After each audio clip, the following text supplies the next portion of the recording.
Angel Reese thought she was sending a message to her front office, but instead, she might have put the final nail in her own coffin with the Chicago Sky. In a blunt interview with the Chicago Tribune, Reese didn't mince words. She said she wasn't settling for the same mistakes of last offseason, demanded that the team go get the best of the best, and even went as far as calling it non-negotiable. She wanted the roster gutted and rebuilt around her. The problem? Reese hasn't exactly earned the leverage to make those kinds of demands. She's been inconsistent, inefficient, and prone to turnovers, yet she's talking like a proven franchise cornerstone. It's the kind of disconnect that doesn't just rattle a locker room, it fractures it. The backlash was immediate. Multiple reports say teammates were furious, veterans around the league were insulted, and a locker room sit-down had to be scheduled just to clean up the fallout from her comments. That doesn't happen on stable teams. That's crisis management. And when you consider who Reese took shots at, it's easy to see why the blowback was so harsh. She dismissed Courtney Vandersloot, one of the most respected point guards in WNBA history, as too old to rely on, despite Vandersloot's 2 championships and 5 All-Star appearances. That wasn't just a jab at one player, it sent a message to every veteran in the league that Reese doesn't value experience or respect the grind. For a rookie who hasn't proven anything yet, that's not just reckless, it's career-threatening. What makes this even more ironic is that the Chicago front office has already bent over backwards to build around her. They sacrificed Sonia Citron, a player thriving as a rookie and already an all-star, just to bring in Ariel Atkins, an established name meant to help Reese win now. That was the kind of move most young players could only dream of their organization making, and yet instead of gratitude, Reese doubled down on complaints. Instead of seeing a franchise that invested in her, she saw a roster she thought wasn't good enough. To make matters worse, she didn't just target veterans. She shaded younger teammates like Hailey Van Lith, questioning whether they were ready to compete at a championship level. By the time she was done, no corner of the locker room was safe. Veterans felt slighted. Young players felt dismissed. And the one common thread uniting them was frustration with Reese herself. All of this might have been easier to stomach if Reese were producing at a superstar level, but her play has only fueled the criticism. Yes, she's put up respectable averages in points and rebounds, but a closer look tells a very different story. Despite missing several weeks with injury, Reese somehow managed to lead the entire WNBA in turnovers.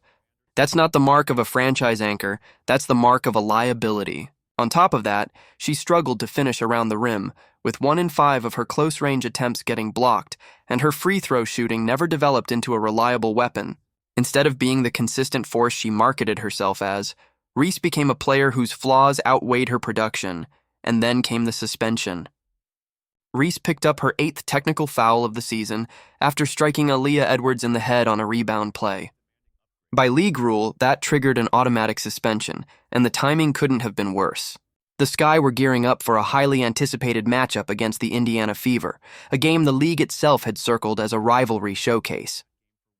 Instead of starring in that moment, Reese was sidelined, not by injury, not by rest, but by her own lack of discipline.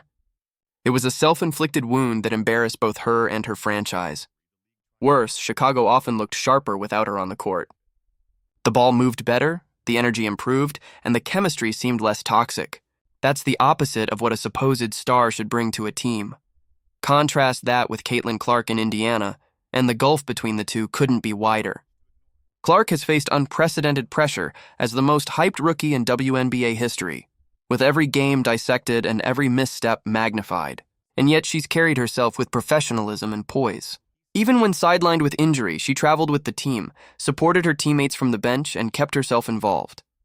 She's gone out of her way to praise opponents, including Angel Reese, instead of tearing them down. On the court, her impact is undeniable. She doesn't just score, she elevates everyone around her. Aaliyah Boston plays freer and more dominant next to Clark.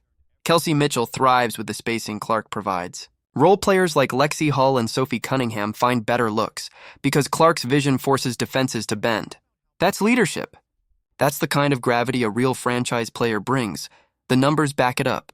Clark has consistently ranked among the league leaders in assists, even while missing games with injury, and Indiana's offense hums at a higher level whenever she's on the floor. More importantly, her presence has turned the Fever into one of the most compelling stories in basketball. They've gone from lottery fodder to a playoff contender in just a year, with attendance and merchandise sales skyrocketing. Every arena she steps into sells out. Meanwhile, the Sky are buried in the standings, their season defined less by wins and more by drama. Fans aren't asking whether Chicago can contend, they're wondering if the franchise regrets ever building around Reese. The heart of it all is a simple truth. You can't demand greatness from others if you aren't embodying it yourself. Reese wanted her teammates upgraded, but she hasn't proven she's the kind of player you can build a championship foundation on. Instead, she's alienated her locker room, underperformed when it mattered most, and hurt her own team with technical fouls and suspensions. Clark, on the other hand, has shown exactly why veterans want to play with her. She's a magnet for talent, not a repellent. Her maturity, unselfishness, and ability to amplify those around her set her apart as the kind of leader franchises dream about.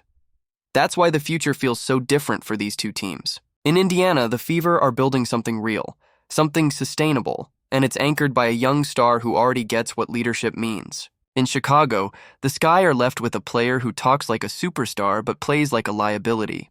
Reese thought she was putting the franchise on notice. Instead, she may have put herself on the chopping block. And as the league watches this saga unfold, the comparison is impossible to ignore. Caitlin Clark looks like the baby goat, the future of the league. Angel Reese?